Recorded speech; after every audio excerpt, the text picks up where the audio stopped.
Good morning students. I am Neha Singh.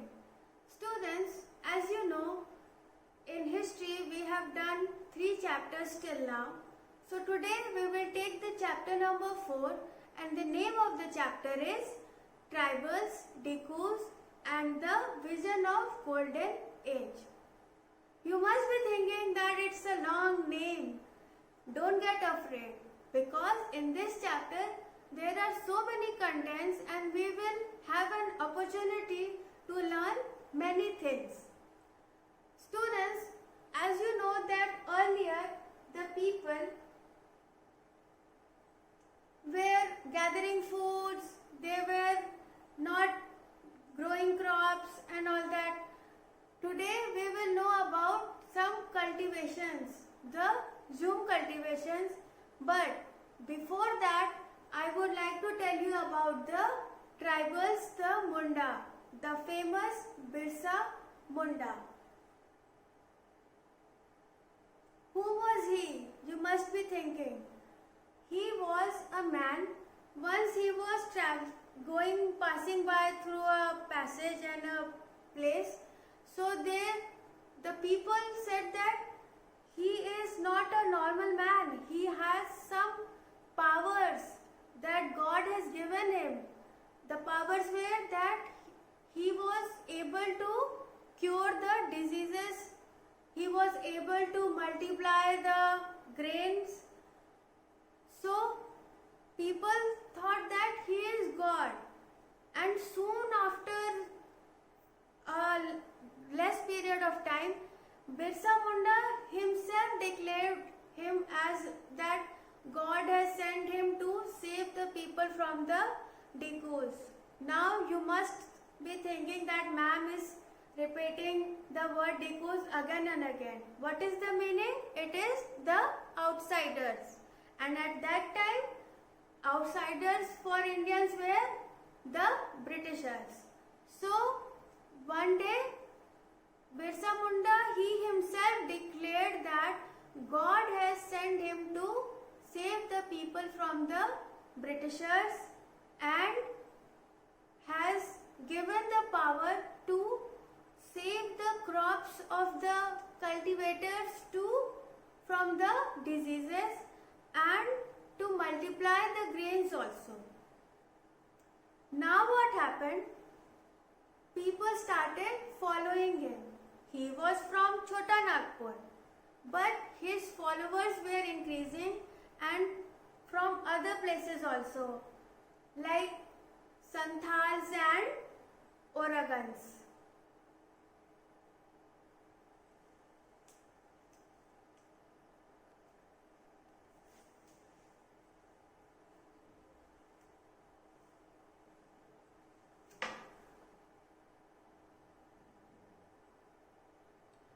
Zoom cultivation. You must be thinking, what is this type of cultivation? Children, it is also known as shifting cultivation. As the name suggests, shifting means it was movable, it was from one place to another. How? So students, what did the people do? The tribals did that they basically moved from one forest to another and they cut the tree top of the forest so that the sunlight could come down to the ground and make the land available or make the land useful for the growing of plants. What happened when the sunlight came to the ground? The plants, all the other thing got burned and it was favorable for sowing the seeds. Normally we sow the seeds, but that time they did not do this thing.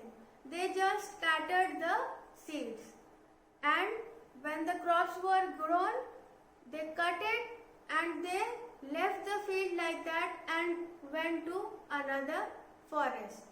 They did not reuse that land again. That's why it is known as shifting cultivation.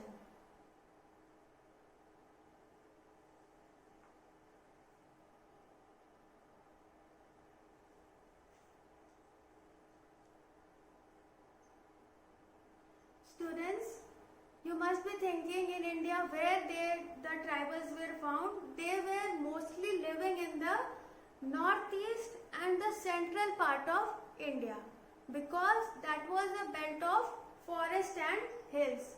And as I told you that they were moving from one forest to another for their growing, for their cultivation, for their harvesting crops. So they were mostly found in the central part of India. And their lifestyle was free movement within the forest because they mostly shifted from one to another forest.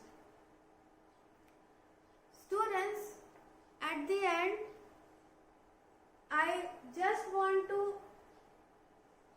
summarize this topic that, and a very important point to be noted is that Birsa Munda was believed as a god for the tribals because he himself declared that God has sent him to save them from the Dekus, the outsiders, the Britishers, because everybody was facing problem from the British rule.